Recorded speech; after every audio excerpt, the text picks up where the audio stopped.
आज का टॉपिक है हमारे पास सिक्योरिटी इश्यूज। अगर आप सिक्योरिटी इश्यूज की बात करें तो जैसे जैसे टेक्नोलॉजी बढ़ रही है, रिसोर्सेज ऑफ डाटा भी बढ़ रहे हैं, एडवांसमेंट हो रही है सिक्योरिटी के हवाले से, डाटा के हवाले से, इंडस्ट्रियल एरिया के हवाले से। तो ये एक फैक्ट है कि जब एक चीज़ एडवांस हो रही है तो उसके अगेंस्ट भी कुछ एक्टिविटीज़ इन्वॉल्व होती हैं। सेम इसी तरीके से जैसे टेक्नोलॉजी बढ़ रही है वैसे वैसे सिक्योरिटी थ्रेट्स भी बढ़ रहे हैं, वैसे वैसे सिक्योरिटी इश्यूज भी बढ़ रहे हैं। हर वो इशू जिसकी वजह से आपके डाटा को या आपकी इंफॉर्मेशन के लीक होने का या डैमेज होने का खतरा हो, that is basically known as security issue. अगर आप मेन थ्रेट्स की बात करें तो दो थ्रेट्स हैं जो सबसे ज़्यादा हैं। उसमें एक फिजिकल थ्रेट होता है, एक नॉन फिजिकल थ्रेट होता है। इनको आगे जाके डिस्कस करते हैं कि ये क्या चीज़ें होती हैं। दुनिया के अंदर 54% जो डाटा डैमेज होता है या ब्रीच होता है वो फिजिकल मेथड के थ्रू होता है, और बाकी जितना भी होता है वो नॉन फिजिकल मेथड से होता है। अब फिजिकल और नॉन फिजिकल में क्या चीज़ें हैं या क्या फ़र्क है? फिजिकल वो है जिसमें कोई पर्सन फिजिकली इन्वॉल्व हो। मिसाल के तौर पे एक कंपनी से डाटा चुराया जा रहा है, अगर कोई कंपनी का बंदा खुद अंदर से इंफॉर्मेशन लीक कर रहा है तो that is basically known as physical threat to the integrity, confidentiality and availability of the data. और अगर डाटा इसके अलावा यानी कि जिसमें ह्यूमन फिजिकली प्रेजेंट नहीं है, इलेक्ट्रॉनिकली प्रेजेंट है, डिजिटली प्रेजेंट है, या कोई और इशू है जिसकी वजह से आपका डाटा ब्रीच हो रहा है या डैमेज हो रहा है, तो that is basically known as non physical threat. Physical threat में आपके पास वैंडलिज्म आता है, टेररिज्म आता है, एसक्यूएल इंजेक्शन आता है। नॉन फिजिकल में आपके पास fire, virus, phishing, hacking, DoS जिसको कहते हैं डिनायल ऑफ सर्विसेज।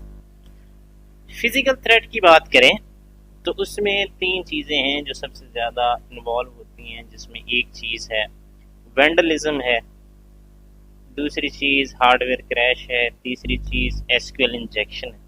वैंडलिज्म का मतलब ये होता है कि आप जानबूझ के कोई थ्रेट प्रोड्यूस करते हैं। अक्सर औकात आप लोग देखते हैं जी कि पाकिस्तान की काफ़ी सारी इकोनॉमिक इंडस्ट्रीज़ के अंदर आग लग जाती है। अब ये इवेंट अगर एक दो दफ़ा हो तो समझ में आता है, लेकिन हमेशा उस वक्त ही क्यों होता है जब किसी सिक्योर इंफॉर्मेशन की ज़रूरत होती है या जब आपके ऑडिट्स की ज़रूरत होती है, तभी उस वक्त क्यों होता है?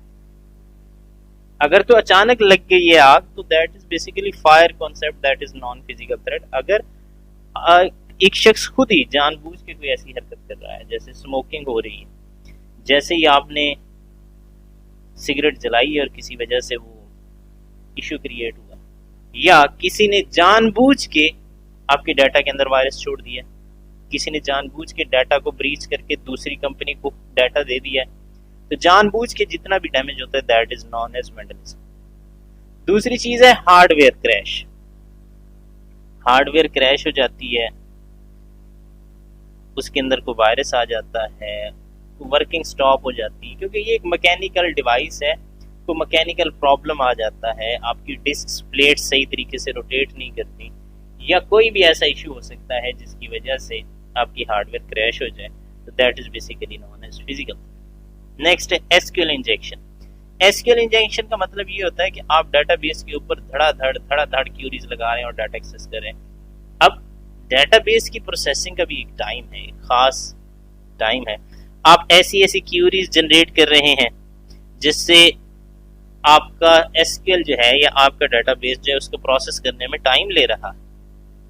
लेकिन इस तरह के अटैक्स को मैलिशियस अटैक्स भी कहते हैं, और इससे आपका डाटाबेस जो है वो डैमेज होने के चांसेस ज्यादा होते हैं। तो अगर आप अननोन क्यूरीज या इररेलेवेंट क्यूरीज बार बार डाटाबेस के ऊपर अप्लाई कर रहे हैं तो that are known as basically SQL injection. तो इन तीनों में ह्यूमन फैक्टर जो है वो इन्वॉल्व होता है, और इसलिए इसको फिजिकल थ्रेट कहते हैं। नेक्स्ट है नॉन फिजिकल थ्रेट, जिसमें सबसे पहला है, अब इसमें पर्सन इन्वॉल्व है लेकिन फिजिकली इन्वॉल्व नहीं है, जिस्मानी तौर पे इन्वॉल्व नहीं है, उसने कोई रिक्वेस्ट भेजी, किसी लिंक के थ्रू उन्होंने हैकिंग की है, कोई सॉफ्टवेयर लॉन्च कर दिया है जिसके थ्रू हैकिंग हुई है, उन्होंने कोई फिशिंग का कॉन्सेप्ट इस्तेमाल किया है, डुप्लीकेशन का कॉन्सेप्ट इस्तेमाल किया है और आपके डाटा को हैक कर लिया है, तो that is known as non physical threat.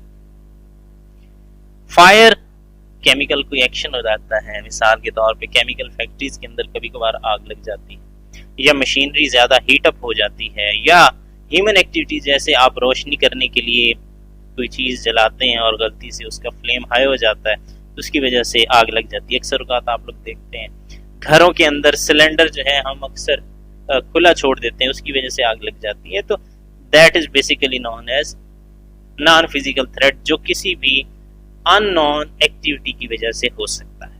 Next है virus. Virus is basically malicious software है और इस सॉफ्टवेयर के जरिए जो है वो आपके डाटा को डैमेज किया जाता है, इसको मुख्तलिफ प्रोग्राम्स के साथ ऐड किया जाता है। यहाँ पे मैं एक चीज़ आपको बताता चलूँ, सॉफ्टवेयर के दो वेरिएंट्स होते हैं, एक होता है अल्फा वेरिएंट और दूसरा होता है बीटा वेरिएंट। सबसे पहले जो वेरिएंट लॉन्च किया जाता है that is basically known as beta variant. इस बीटा वेरिएंट को इसलिए लॉन्च किया जाता है ताकि पब्लिक इसको इस्तेमाल करे और इसके अंदर जितनी भी एरर्स हैं उनको हमें पता चल सके। एक खास ड्यूरेशन तक आपको एक डेट दी जाती है, उसके अंदर आप सॉफ्टवेयर को चेक करते हैं, जो एरर्स आती हैं उनके फीडबैक्स देते हैं और उन फीडबैक्स को ठीक करने के बाद उसका अल्फा वर्जन लॉन्च किया जाता है जो सिक्योर्ड होता है। अब हम क्या करते हैं कि हम चूंकि free funded built in student हैं, फ्री फंडेड की हमें आदत लगी हुई है, तो हमने वही सॉफ्टवेयर यूज करना है जो हमें आसानी से फ्री फॉर्म में मिल जाए, तो हम उसी बीटा वेरिएंट को बार बार यूटिलाइज करते हैं। अब होता क्या है, जब अल्फा वेरिएंट लॉन्च होता है बीटा वेरिएंट के अंदर वो वायरस को इंडल्ज कर देते हैं, अटैच कर देते हैं। अब जो भी उसको यूज करेगा तो वायरस उसकी डाटा के अंदर या उसके सॉफ्टवेयर एक्टिविटीज के अंदर इन्वॉल्व रहेगा। और वायरस की सबसे अच्छी खूबी कह लें या खामी कह लें, ये आपके एक डाटा को अगर इसने एक फाइल को डैमेज किया है तो इसने साथ वाली फाइल को वैसे ही किसी न किसी तरीके से अटैच हो जाना है, यानी कि एक का तो बेड़ा गर्क हो गया है, साथ दूसरी का भी कर देना है इसने। तो इस तरीके से वायरस जो है वो अटैच हो रहा है, साथ इसने आपके नेटवर्क्स को भी डैमेज करना है। इसके अलावा ईमेल्स के थ्रू भी जो है वो वायरस को स्प्रेड किया जाता है। तो मुख्तलिफ एक्टिविटीज हैं जिनका इस्तेमाल करते हुए वायरस को स्प्रेड किया जाता है। नेक्स्ट है denial of services attack. Denial of services attack ये होता है कि आपने सर्वर को मल्टीपल रिक्वेस्ट भेज दी हैं। अब सर्वर एक वक्त में एक रिक्वेस्ट को प्रोसेस कर सकता है, चाहे वो माइक्रो सेकंड्स के अंदर करे, चाहे नैनो सेकंड्स के अंदर करे, चाहे मिली सेकंड्स के अंदर करे, फिर उसने नेक्स्ट इंस्ट्रक्शन को लेना है। लेकिन जब आप सर्वर के ऊपर धड़ाधड़ रिक्वेस्ट भेज देते हैं तो आपका सर्वर उनको मैनेज नहीं कर सकता। अक्सर औक़ात ये जो हैकर्स होते हैं ये डिनाइल ऑफ सर्विस अटैक का इस्तेमाल करते हुए आपके सर्वर को इतना बिजी कर देते हैं कि आपका सर्वर किसी और सर्विस को प्रोवाइड करने के लिए अवेलेबल भी नहीं होता है। तो that type of threat is basically non physical threat.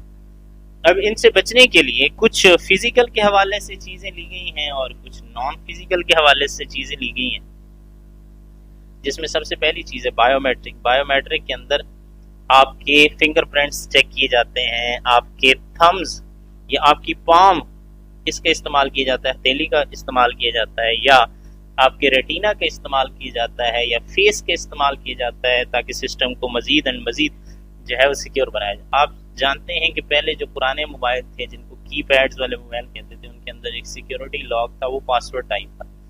फिर एडवांसमेंट हुई तो पैटर्न लॉक आ गया, फिर उसके बाद थंब का इम्प्रेशन आ गया, फिर फेस डिटेक्शन आ गई। आजकल कुछ मॉडर्न सेलफोन्स ऐसे हैं जिनके अंदर रेटिना का फंक्शन भी। तो इन तमाम एक्टिविटी जिसके अंदर आपकी बायोलॉजिकल कैरेक्टरिस्टिक्स को या बायोलॉजिकल प्रॉपर्टीज को इस्तेमाल किया जाता है, that is basically known as biometrics. Next है पासवर्ड। पासवर्ड बुनियादी तौर पे ये नंबर होता है या आप मुख्तलिफ कैरेक्टर्स का कम्बिनेशन यूज कर सकते हैं। अच्छा, एक चीज जो आपने कोशिश करनी है कि जब भी आपने कोई पासवर्ड सेट करना है तो वो आपकी यूजर नेम, आपकी जीमेल, आपकी डेट ऑफ बर्थ, आपकी कोई फेवरेट एक्टिविटीज, कोई हॉबी के हवाले से ना हो, क्योंकि मैक्सिमम अब मैं यहाँ पे आपको परसेंटेज काउंट नहीं बता सकता, लेकिन मैक्सिमम जो हमारे यूजर्स हैं या इंटरनेट के यूजर्स हैं, उन्होंने पासवर्ड या तो सेलफोन दिया होता है, या नंबर दिया होता है, या नाम दिया होता है, या जीमेल का कोई पासवर्ड दिया होता है, या पोर्शन दिया होता है, या डेट ऑफ बर्थ दी होती है, या किसी का स्पेशल नाम दिया होता है, या कोई फेवरेट एक्टिविटी या हॉबी दी होती है।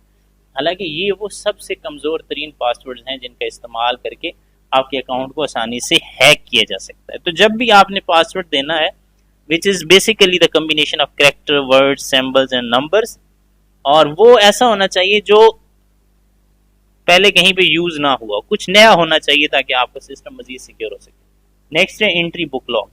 एंट्री बुक लॉग की एक छोटी सी एग्जांपल मैं आपको दे देता हूँ। अक्सर औक़ात आप लोग देखते हैं कि जब आप कॉलेजेस गेट से अंदर आते हैं तो वो सिक्योरिटी गार्ड एक रजिस्टर लेके बैठे होते हैं, या आप किसी इदारे में जाते हैं तो रजिस्टर पड़ा होता है जिसके अंदर आपकी एंट्री की जाती है ताकि पता चले कि कौन सा शख्स किस वक्त आया था और किस वक्त उसने आउट किया है।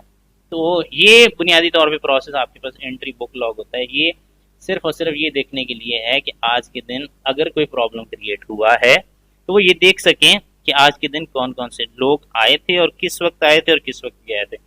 तो ये बेसिकली एक छोटा सा स्टेप है जिसके जरिए आपकी सिक्योरिटी को बेहतर किया जा सकता है।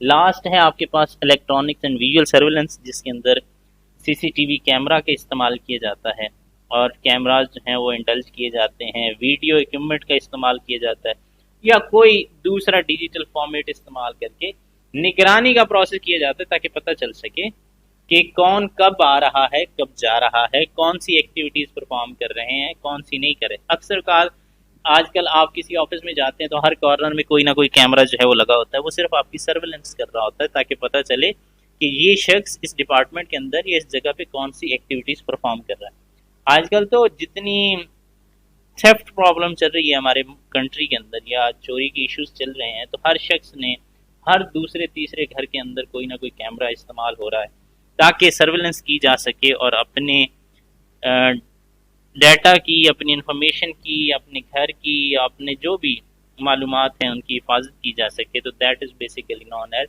Electronics and visual surveillance.